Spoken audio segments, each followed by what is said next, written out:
जब भूत प्रेत भागने लगे तब रावण चिल्लाया है कि शंकर जी को फोन करो, सूचना दो कहाँ इनके सब गण चले गए। तब वहाँ फोन होता है जा करके, तो वहाँ पर नंदी जी बार बार वहाँ चूँकि गेट पर बैठने वाले नंदी हैं, कह दिए कि भगवान भोले तो समाधि में चले गए। अब भोले को समाधि से कौन जगावे? ब्रह्मा जी कहते हैं भोले की समाधि में चले गए। अब रावण को कितना बार मैं जिंदा करूं? एक जब बार बार सिर काटते हैं राम, फट फट जिंदा कर देते हैं। कहते हैं अब जिंदा करने की भी एक सीमा है। रावण तुम अपने भाग्य भरोसे रहो, तुम भी कम अतताई नहीं है। अब मैं चला। और वह जो है ब्रह्मा जी भी कहते हैं कि हमको भी अब पूजा पाठ करने का समय हो गया है, वह भी चले गए। अब रावण घबरा कर कहता है कि क्या हुआ, ब्रह्मा के यहाँ फोन किया? तो हाँ, ब्रह्मा से फोन किया, कोई उत्तर नहीं आ रहा है। कह रहा है कि वो अपने संध्या बंदन पर बैठ गए। शिव जी को वहाँ से खबर आ रहा है, नंदी खबर दे रहा है कि उनसे बात करना संभव नहीं, वो समाधि में चले गए। अब दोनों की खबर जब रावण के पता चल गया तब क्रोध में करता है क्या क्या क्या तू समझ रहे हैं कि हम उसी के भरोसे लड़ रहे हैं? निज बल भुज बैर बढ़ावा, हमने में शक्ति है, मैं अपने भुज बल पर लड़ रहा हूँ, या जाए तो जा जहन्नुम में जा। अब जहन्नुम में जा। और रावण जो है निज बल भुज पर चला, लड़ा। भगवान राम के यहाँ विभीषण आकर कान में कहा धीरे से कि इसके जो है नाभि में अमृत है भगवान, इसको मार दीजिए। कहा कि मैं मारने के लिए कई बार विभीषण सोचा, लेकिन वह जो है हृदय में सीता को भी तो रख लिया है। चाहे यह कामी ही हो, काम वासना से ही रखा है, लेकिन यहाँ इसके बाण मारता हूँ हृदय में तो सीता को बाण लग जाएगा। इसलिए मैं देख रहा हूँ जब इसकी थोड़े देर के लिए बुद्धि विचलित हो तब मैं इस पर प्रहार करूं। और जब यह चारों तरफ से घेर गया, बिल्कुल बौखला गया, जब देखा कोई शक्ति नहीं आ रही है, थोड़े देर के लिए सीता भूल गई। तब भगवान राम इसके नाभि में बाण मारते हैं जोर से और इसके अमृत खींच जाता है। इसके बाद ये 10 सिर को एक साथ काट डालते हैं और धराशायी होकर के रावण भूमि पर गिर जाता है। भगवान राम तुरंत विभीषण को कहते हैं, विभीषण इधर आओ, युद्ध समाप्त हुआ, हमारा सैनिक अभियान नहीं है, नहीं मेरा कोई आदमी लंका में जाएगा। लक्ष्मण, सुग्रीव, नल, नील, अंगद सभी जाकर के इन्हें राज तिलक दो। साथ ही रावण मारा गया है। मदोदरी को भी समझाते हैं, कहते हैं इसका प्रेत संस्कार करो शरीर का और इन्हें राजगद्दी दो तीर्थ। इधर हनुमान जी उदास बैठ गए हैं कि सबके बारे में तो हनुमान बात कर रहे हैं, माँ जानकी के बारे में बात ही नहीं कर रहे हैं। अंत में हनुमान जी को यह बुलाकर कहते हैं, हनुमान इधर आओ। हनुमान जी आते हैं, तब कहते हैं कि एक काम करो बेटा, तुम देखो यह भी बेटा कहने लगे, जानकी भी बेटा कहने लगे। 4 महीने में भी यह बेटा हो गए। और यहाँ जो बहुत दिनों का परिचित होता है पराया हो जाता है, एक दिन का परिचय अपना हो जाता है। 4 महीने का ना परिचय है। देखो बेटा, तुमको मैं नहीं भेजा जानकर, तुम्हारी चित्तवृत्तियाँ माँ के यहाँ लगा हुआ है ना, तो हाँ प्रभु हमको वहाँ भेज दीजिए, तुम जाओ और उनको यह समाचार सुना दो अशोक वाटिका में और उनको भी ले आओ। इधर हनुमान जी जब पहुँचते हैं तब देखते हैं आकि वह जो है श्री राम जय राम कह रहे हैं, जा करके उनके पैर पर गिर जाते हैं। गिर करके अपने आँखों से उनका पैर धो देते हैं। वह भी कहती है बेटा हनुमान उठो, कैसे हो? देखते हैं तुम्हारे शरीर में जगह जगह रक्त निकल रहा है। कहा कि माँ का तो यही स्वभाव है, उसका ध्यान शरीर पर ही रखता है, कहाँ कष्ट है कहाँ दुख है। कहा कि बेटा जरा मेरे नज़दीक आओ और अपने आंचल से उस हनुमान का शरीर पूरा पोंछ देती है। जैसे जैसे पोंछती है, सीता भी डिवाइन सीक्रेट साइंस जानती थी, और जैसे जैसे पोंछती है वैसे वैसे हनुमान का शरीर बिल्कुल सबल और स्वस्थ होने लगता है। मालूम होता है कि युद्ध से ज़्यादा सबल और सशक्त हो गए। उनके से मुँह से मिलना एक बैक निकला, जय श्री राम। यह जो है सदविप्र की भाषा हो गई है। लंका का एक एक व्यक्ति जय श्री राम या ओम हरिओम कहकर व्यक्त करने लगा। अब जो है वह जो है त्रिजटा, वहाँ त्रिजटा जो था मैं बता चुका हूँ कि लंका की महिला समाज की, सद्वीप समाज की अध्यक्षता थी जो वह सेवा कर रही थी। वह कही कि अब जो है जानकी को स्नान कराओ और यह जो है हमारी नायिका है। ठीक हो गई। जगह जगह जो सदविप समाज के लोग सफ़ेद ड्रेस में थे अब खुलकर सामने आ गए और जानकी को स्नान वगैरह किया गया, सब तैयारी कराया गया और वहाँ से विभीषण भी आ गए राज तिलक के बाद। और जब उनको पालकी पर बैठा कर लाया गया तब लंका के मुख्य द्वार पर उतारा गया। भगवान राम वहाँ पर 10 कदम आगे बढ़कर कहे, जनक नंदनी तुम 1 बरस तक अग्नि, देखो मेरा अग्नि परीक्षा क्या है, तुम लोग जो अग्नि परीक्षा किए हो मेरे अग्नि परीक्षा, मेरे सीता के अग्नि परीक्षा में जरा ध्यान से सुनना। भगवान राम कहते हैं तूने 1 साल तक अग्नि परीक्षा दिया है और इस अग्नि परीक्षा में तू पास हो गई जानकी, और तुम मेरे हृदय से मिल जाओ। और भगवान अपने अंक में भर लेते हैं। बोलो भगवान राम की। यह सीता का अग्नि परीक्षा है। कहे कि तू भगवान, हमारे गुरु विश्वामित्र कहे थे कि अग्नि परीक्षा देना पड़ेगा, तुम्हारा लंका में इस तरह से 1 साल रहना यह कठोर अग्नि परीक्षा ही है जानक नंदनी। जब यह अग्नि परीक्षा सीता की हो गई तब अग्नि राम और सीता जैसे ही मिले, हनुमान जी जो थे वहाँ पर फिर कीर्तन करने लगे और यही कीर्तन हुआ, नाचने लगे। नाचने वाला आदमी तो नाचते ही रहता है। श्री राम जय जय राम। और यह प्रथम कीर्तन लंका से ही शुरू हुआ है और यह कीर्तन लंका से होते हुए अयोध्या तक आया है और अयोध्या में 1 साल तक यह कीर्तन हुआ है। श्री राम जय जय राम। अब वहाँ पर कहते हैं, देखो विभीषण तुम भी बैठे हो, अब तो हम चलेंगे, चूँकि 1 ही दिन बच गया है। भरत जो है इंतजार करता है और नहीं जाने पर भरत भी कुछ दुखी होगा। कहते हैं कि प्रभु यहाँ से जाने के लिए हम लोगों को दिक्कत नहीं होगा, कुछ ही घंटों में पहुँच जाएंगे। कहा कि वह कैसे? तो रावण का जो पुष्पक विमान है, कहा कि हम तो सबको स्वतंत्र कर रहे हैं, पुष्पक विमान को अब भेज दो कुबेर के यहाँ। कहा कि पुष्पक विमान कुबेर के यहाँ भेज जाएगा। तब तक से कुबेर जी प्रकट हो जाते हैं। कहते हैं कि प्रभु इतना दिन रावण का सेवा किया, 2-4 दिन आप ही की सेवा कर देगा तो क्या होगा, इतना जल्दी क्या हो गया? तब कहते हैं कि अच्छा, तब कहते हैं कि लोग आप एक दिशा निर्देशन दे दीजिए कि लंका में पुनः उपद्रव न हो और आक्षक्षी न हो। तब यह बताते हैं कि हम सदविप समाज जो स्थापित किए हैं और वह जो है वहाँ अयोध्या से लेकर सिद्धाश्रम से लेकर के यहाँ तक हम स्थापित करते आए हैं। देखो सदविप्र का अर्थ होता है सदवृत्तियों से युक्त विशेष प्रज्ञावान, विप्र का अर्थ होता है विशेष प्रज्ञावान। इसलिए मेरी सबरी भी विप्र है, हनुमान भी विप्र है और हमारे साथ साथ क्या नाम है,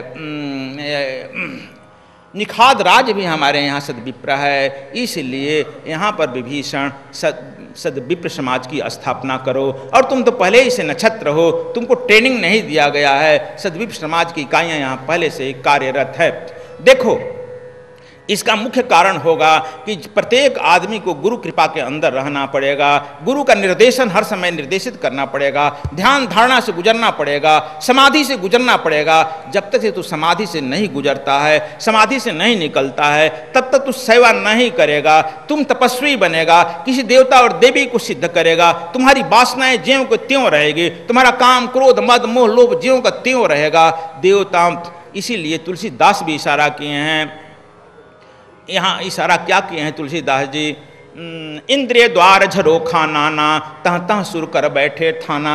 यह तो संत केवल इशारा करता है कि इंद्रिय द्वार हैं, यहाँ पर सब झरोखा पर देवता लोग बैठे हैं। विषय बयार आवत देखी, जब देखते हैं कि विषय आ रहा है तो वह देवता अपना कपाट तुरंत खोल देता, आओ वार वेलकम टू यू, तुम्हारा स्वागत है। इसलिए जब तक से तुम जानते हो गुरु पर्वत कहाँ है, इसीलिए हम लोगों ने है जो है इस साधना में वैदिक थी कुंडलिनी साधना में और संत के साधना में, साथ ही तंत्र के साधना में गुरु का स्थान सर्वोपरि बताया गया है। आत्मा और परमात्मा के बीच में सहस्त्रार में बताया गया, सहस्त्रार के बीच में बताया गया है, इसीलिए गुरु द्वारा बताया है। मैं कई बार व्याख्या कर चुका हूँ, गुरु गोविंद खड़े काको लागो पाम, वहाँ पर गुरु और गोविंद दोनों खड़ा रहता है। जब गुरु द्वार बनता है, गुरु वहाँ से द्वार जब बन जाता है तब गोविंद दिखाई पड़ने लगता है, इसीलिए गुरु नानक ने उसे गुरु द्वारा कहा है और यहाँ पर गुरु गोविंद द्वार कहा है।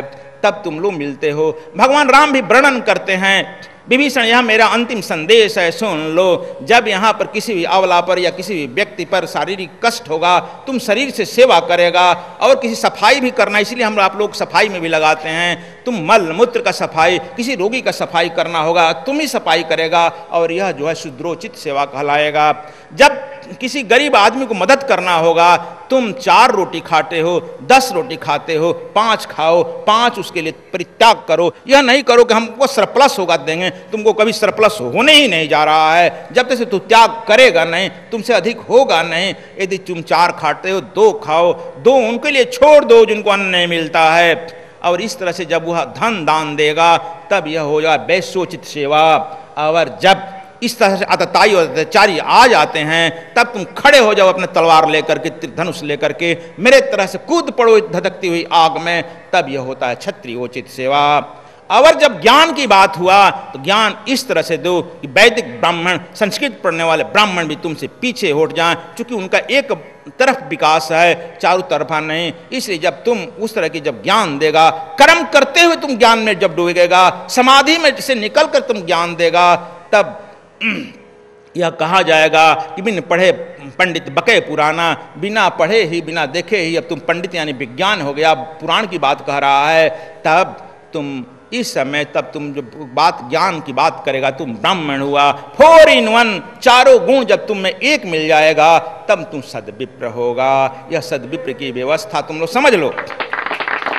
इसलिए भगवान राम सद्विप्र की व्यवस्था समझाते हैं और कहते हैं कि यह सद्विप्र की व्यवस्था 1 यूनिट से लेकर के, यह भी विभीषण सुन लो, यह भी सुग्रीव सुन लो, जब तक तुम्हारे पूरे एक यूनिट की इकाई से यह खबर नहीं आ जाती है कि प्रत्येक आदमी भोजन कर लिया। जब भोजन वह कर लिया, तब तुम राष्ट्राध्यक्ष को भोजन करने का अधिकार है। अन्यथा जब खबर आई एक भी आदमी तुम्हारे देश में उपवास है, तुझे भोजन करने का कोई अधिकार नहीं है। यह बड़ा कड़क बात राम के द्वारा सुना। और यहाँ पर राजा कोई नहीं है, सभी प्रजा हैं, सभी राजा हैं, सभी का अधिकार समान है। यह केवल आपको सेवा का भार दिया गया है, आप सेवक हो, हम सभी सेवक हैं। यहाँ पर सब सर्वे भवन्तु सुखिनः सर्वे सन्तु निरामया, यह सभी होंगे। यह सद्विप्र समाज की व्यवस्था हमने दे दिया है। अब यह हम नहीं कह रहे हैं कि तुम किसी देवी देवता का विरोध करो, लेकिन जब गुरु के सानिध्य में तुम करते रहते हो, तो वह भी देवी देवता तुमको मदद करते हैं। इसलिए तुम लोगों को यह secret science, divine secret science में दिखाया गया है, बताया गया है, मूलाधार चक्र से लेकर सहस्त्रार तक के क्या कौन कौन देवता हैं। अब मैं अयोध्या के बारे में थोड़ा बता दूं। अयोध्या के बारे में इसमें लिखा गया है, ऋग्वेद में बहुत संस्कृत में वर्णन किया गया है, यह तुम लोग पढ़ना और देखना। अयोध्या का अर्थ होता है जहां युद्ध न हो, जहां युद्ध न हो, जहां द्वेष न हो। और अयोध्या उत्तर में है और लंका दक्षिण में है। भगवान राम ने उत्तर से दक्षिण की यात्रा किया है। तुमको सारा देवास्त्र दिव्यास्त्र जो दिया गया है, उत्तर से दक्षिण की तरफ जाने का दिया गया है। क्यों आचार्य सुनील जी, आप तो जानते हैं, यह जो सीक्रेट साइंस सीखा हुआ देखा होगा, सारा हमारा देवास्त्र जो दिया गया उत्तर से दक्षिण के लिए दिया गया है। अब समझ लो, यह जो है विशुद्ध चक्र जो है, विशुद्ध चक्र से नीचे ही दक्षिणायन है और इससे ऊपर ही उत्तरायण है। इसके बारे में मैं व्याख्या कई बार कर चुका हूँ, लेकिन मैं यह बता रहा हूँ कि अयोध्या सहस्त्रार है। और सहस्त्रार से भगवान राम जो हैं, चूंकि भगवान सहस्त्रार में रहता है, और वहाँ से जब उतरते हैं तो आते हैं त्रिकुटी पर, आज्ञा चक्र पर। आज्ञा चक्र से ही ऑर्डर दिया जा सकता है। यही आज्ञा चक्र जो है त्रिवेणी संगम है, प्रयागराज है, त्रिवेणी संगम झलकत हीरा, चरण चित्तः रह कबीरा, यही त्रिवेणी संगम है। और तुम लोग बताया गया है कि यह त्रिकुटी ही त्रिवेणी संगम है। कैसे इंगला पिंगला सुसुपना, गंगा जमुना सरस्वती का मिलन है। वहाँ तो नहीं दिखाई पड़ रही है, लेकिन यहाँ दिखाई पड़ रही है। और भगवान शंकर कहते हैं त्रिवेणी संगम स्नानम करो पवित्र भव। हे पार्वती, त्रिवेणी संगम पर स्नान करके पवित्र हो जाओ, न कि इस त्रिवेणी संगम पर, इसी पर। और तुम लोगों को भी इस त्रिवेणी संगम पर स्नान करने की कला बता दी गई है। और इस त्रिवेणी संगम पर कि इशारे पर रिद्धि सिद्धि दौड़ती है, क्योंकि रिद्धि सिद्धि तो बिल्कुल मूलाधार चक्र पर ही रहती है ना, इसलिए वो तो इशारा पाती है। इसलिए यहाँ ऋषि भारद्वाज बैठे हैं, आज्ञा चक्र पर भारद्वाज कंट्रोल कर रहे हैं। अब यहाँ से तुम नीचे उतरते हो, आते हो यहाँ विशुद्ध चक्र पर। विशुद्ध चक्र पर तुम आते हो तो यहाँ से शुरू होता है स्वर। 16 हड्डियां हैं और 16 जो है स्वर की अक्षरें हैं। आ कहेगा तो यहाँ पड़ेगा अ आ आई, अह कहेगा देखो अंतम पड़तेगा, और 16 अक्षर हैं, यहीं से स्वर उत्पन्न होते हैं। स्वर उत्पन्न होने का मतलब यहाँ से वेद की ऋचाएं उत्पन्न हुई है। वेद को भी स्वर में कहा गया है, और 1 लाख वेद की ऋचाएं हैं, मैं कई बार समझा चुका हूँ। उसमें से 80,000 कर्मकांड है, 16,000 ज्ञान कांड है, 4,000 उपासना कांड है। इसलिए समझ लो यहाँ से लेकर के और त्रिकुटी तक ही ज्ञान कांड है। और यहाँ पर जो है, यहीं पर जो है प्रथम विश्व का कवि बैठा हुआ है, स्वर की रचना करने वाला, व्यंजन के सृष्टि करने वाला, वह जो बैठा हुआ है ऋषि, उसका नाम वाल्मीकि है। इसलिए यहाँ वाल्मीकि ऋषि का स्थान दिया गया है। इसलिए इसके भारद्वाज के बाद वाल्मीकि से मिलते हैं।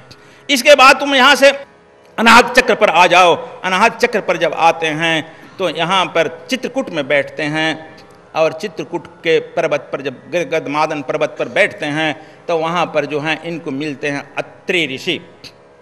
अत्रि जब मिलते हैं वहाँ अत्रि इनको समझाते हैं, और सती अनुसुईया सीता को समझाती है, और दोनों जो हैं इनको संदेश दे करके दक्षिण की तरफ इशारा करते हैं। और यह समझो यही उत्तरायण और दक्षिणायन को उत्तर करता है। यहाँ पर आपको बताया गया है खटकोण बनता है, कैसे यह उत्तरायण और दक्षिणायन है, यह इशारा करते हैं अत्रि ऋषि कि यहाँ से तुम इस तरह से आगे बढ़ो। इसलिए जब यहाँ से उतरते हैं नीचे भगवान राम, इनकी उतरने का एक मर्यादा है, तब आते हैं मणिपुर चक्र पर। मणिपुर चक्र जो है यहाँ पर बैठे हैं ऋषि सरभंग।